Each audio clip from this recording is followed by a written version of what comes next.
Hi, guys. Welcome to Transits and Tactics. Gate 29, the gate of consent. It's the time when we want to say yes or no to things. So, the big theme this transit is really around commitments. And I find this fascinating. I was just discussing with Anita how I find that I don't have this gate in my design naturally, and how I'm really experiencing the themes of the transits, especially for the gates that I don't have. And so we're going to talk a little bit about, why that is happening later. But I want to first start with, as usual, just give you a little overview what is happening. So this is the period that is encouraging commitments and the whole adventure with saying yes to things. So watch out for getting excited, watch out for new paths, new people, new projects coming in and you wanting to commit to it. And I would say to you, question all your commitments, because this is the energy of being conditioned by whatever it is. And the planetary transits is one of the ways that we get influenced, but also people in our lives and events and cultures and, whatever's going on in our society. So we take this all in.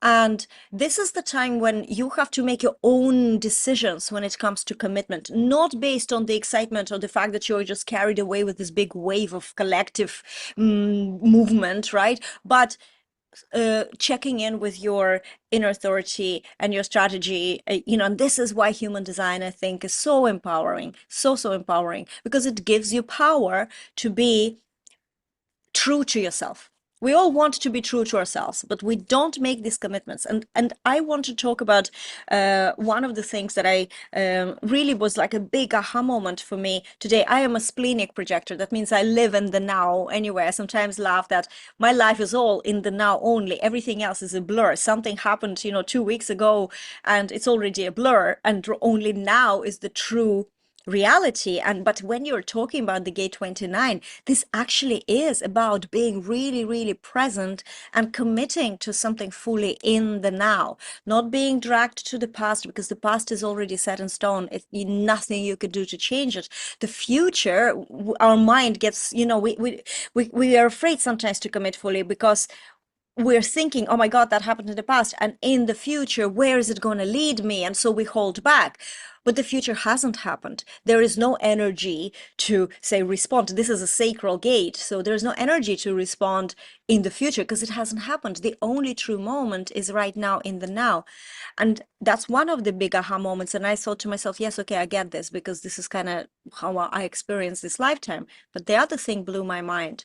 And what blew my mind is that the true commitment is not based on excitement or desire or any emotions. The true commitment is an inner knowing, just really solid inner knowing. And that commitment happens in the now, only in this moment. It's true to only this moment.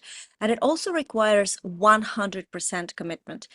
And then there was where the biggest part for me was shocking, is the statement, and I'm referring right now to Jinky 29 Contemplation by Richard Rudd that I just listened to before this recording. It blew my mind when he said 99% of commitment is still half-heartedness, which is the shadow of this Jinkies, which is when we hold back. And we do that in most things that we commit to. There's somewhere deep down we hold back, we start thinking, where is it leading us? Or, being afraid what's happening, or maybe holding on to the past hurts. And that blows my mind, because I know for a fact, and those of you who follow me, I'm a widow, and I have had the commitment that lasted till the end of one of our lives. And I know that this commitment, no matter how good or bad things happen, it's a 100% commitment. Those of you in committed relationships, you probably know what I'm talking about. It's like you are there. This is your partner. You're not considering that this is going to end unless it's death. And that is a 100% commitment, no matter what. And that is the sense of really calm inner knowing that I am in. And I'm going to wait any storm out, and I'm going to enjoy every piece of joy that comes my way. But I am in, and this is my commitment. And I think that this is so good, this period, this transit right now, to consider these themes of commitment in your life, in your business. Do you know that you can commit to something? Or are you doing it because you were told by a coach that this is something you need to do? Inside you might not be sure, or there's something that you're holding back, you're not fully experiencing something. You have to question it. We also have Mercury retrograde now, any kind of commitment saying yes without consideration, without checking in with your true self, with your strategy and authority, expect things to change, right? So I think it's really interesting to contemplate and question everything, especially that the Earth in this transit is in gate 30, which is the emotional gate, is the gate of recognizing feelings. So again, there could be this emotional excitement, desire, and again, you would feel drawn. You can feel drawn to new experiences, but will they be true to you? Can you fully commit to them? Check in with yourself, and I really love this energy. And then on top of that, if you have gate 46 in your design, which I actually have, there's extra kind of questioning and thinking about, from your appearances. It's all about love of your body, experiences in life in terms of like a physical sensory experience, appearance, all these sort of things. You might want to take an adventure, you might want to get something done to yourself, you might want to change something.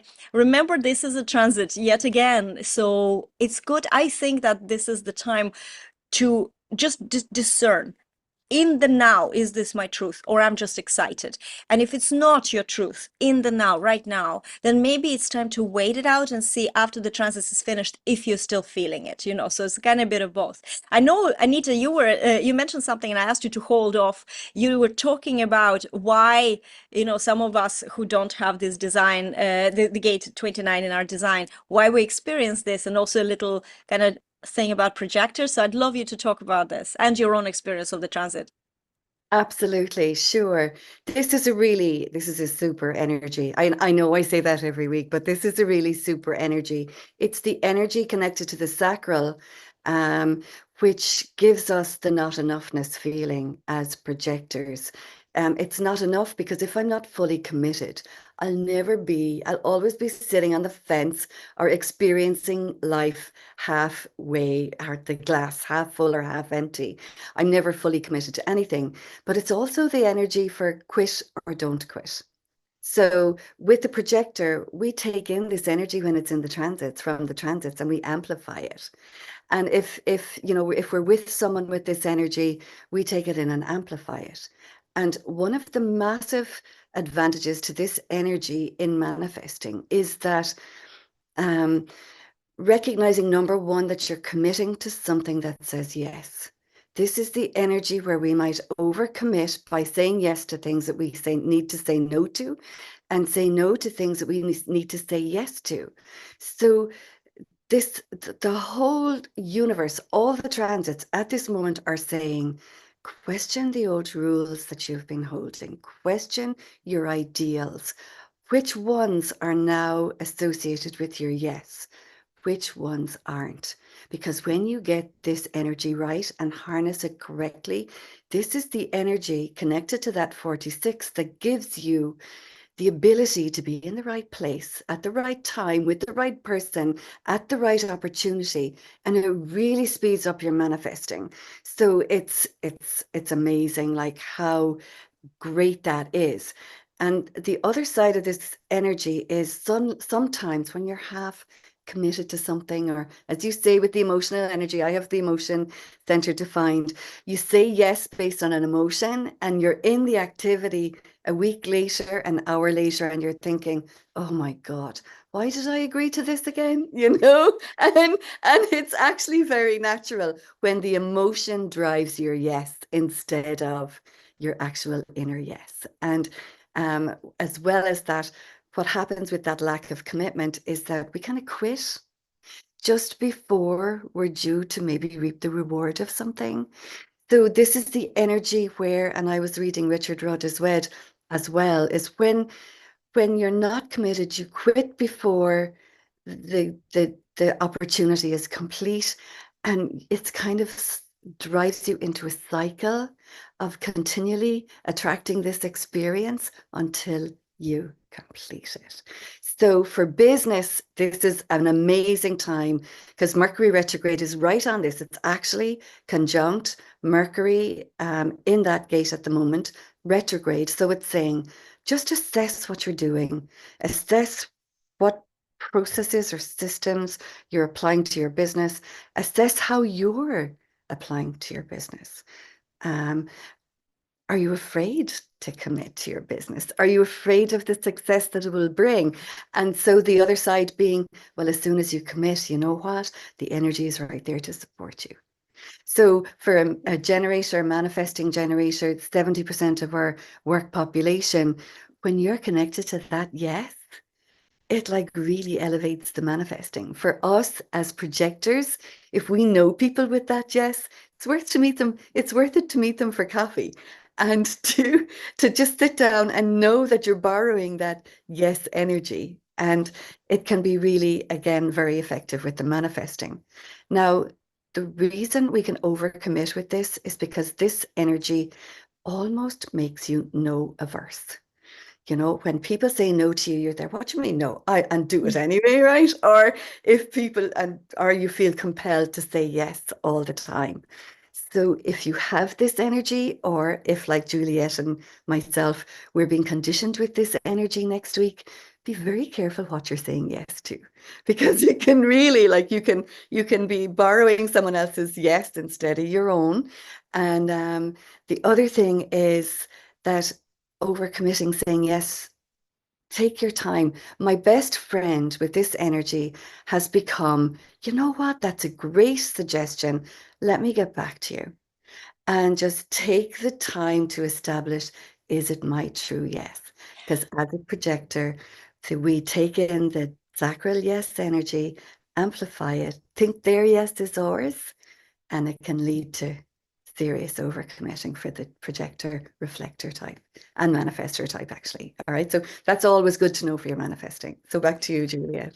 This is so cool. I have a couple of kind of to add and a little feedback because guys, we're two different projectors here. You know, projectors are very diverse type. You know, generators are actually much more similar, even though we are all very unique. But the projectors are extremely diverse because they have so different like combinations of what can make them a projector, right? So we have an emotional projector who Anita here, and a splenic emotional projector driven by the emotional waves, and you have to understand what these emotions are, because I have this conversation with a lot of emotional people, and I know Anita for years now. Anita doesn't come across like what we say an emotional person, you know, this, you know, drama queen. I would never say that she is. She's a very kind of together person, most of the time very soft spoken, quiet person. So emotional authority is nothing to do with you being like ups and downs. A lot of people say, well, how am I emotional? I'm cool. But it's about this a sense of nervousness and moodiness. And I have a completely open emotional center, so I sense these things.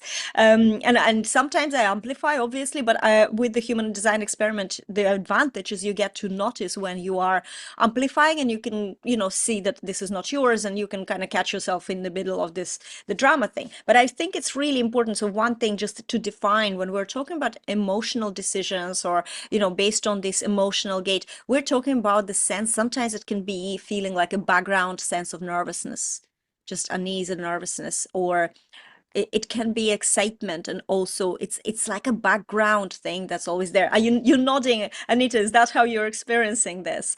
Because I think we were not talking enough. We're grabbing this original word that, you know, was used when the human design system was created, but it needs to be unpacked because a lot of people misunderstand the language that this is using. And while you're grabbing these things, that's why I try and give you a different way of looking at like what is this emotional energy.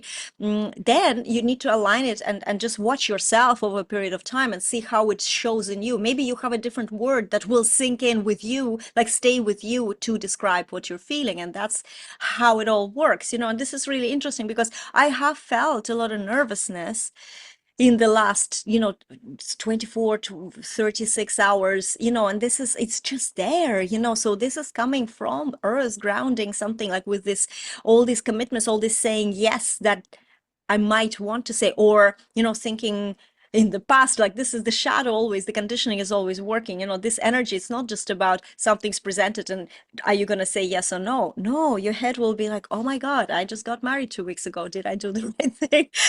I'm not saying that it's not a question for me, but these are the kind of things like, oh my God, what's going to be ahead? Oh my, your mind just keeps spreading yourself too thin. But that's what happens. First of all, if you overcommit, if you commit to wrong things, if you don't commit it. There is another phrase that I want to bring up. One of the first people who I followed in the personal development world, his name is John Assaraf, and John Assaraf talks about a lot about your, setting goals and money manifestation, and also, just watching your emotions, imposter syndrome, all these kind of things. And one of his brand stories, like how he became who he is, was a question that his mentor asked him once. He said, are you interested or are you committed? Because there's a big difference. And this is where that quote, 99% of commitment is the same as 1% of commitment. That's what Richard Rudd said. It's not, it's still half-hearted, 100% or nothing. And so when you are committed to something, you're fully in. So when you are saying yes to something, make sure that these are the things that you are in. You're sold, you're in and you want to stick with it no matter what.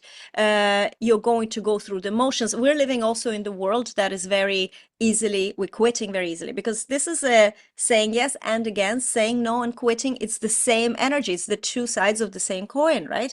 So we sometimes feel like, oh my God, I'm going to enter this. And especially this gate is going to show in your relationships, because the commitment, the true commitment is relationships. Yes, with your romantic relationships or with your work relationships. How committed are you to stick through whatever is ahead? That's the question here. So it's not about excitement, right? Oh, I want this. This is great. Paint yourself like some sort of rosy picture. No, it's about like a truly, truly, I'm in.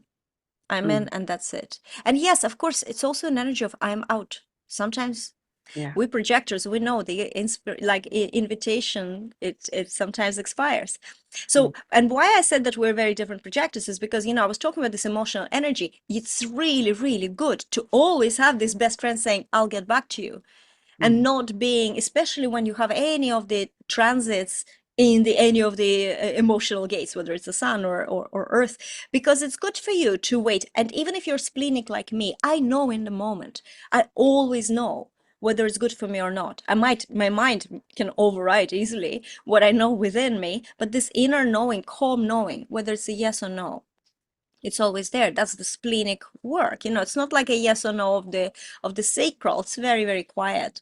But I might know in the moment that this is for me or not for me. But because of this energy, there might be this pressure to say, to commit on the spot. And I think personally, unless you're 100% sure and it's this calm knowing, it's not emotional, it's not in any way excited, it's not because you're nervous or afraid of something, it really is, it's like true to yourself, yes, then you can commit on the spot. Don't be afraid of it. But anything else, say, let me get back to you. Because people who invite you to something, people, whatever's happening, wherever that yes is coming from, right?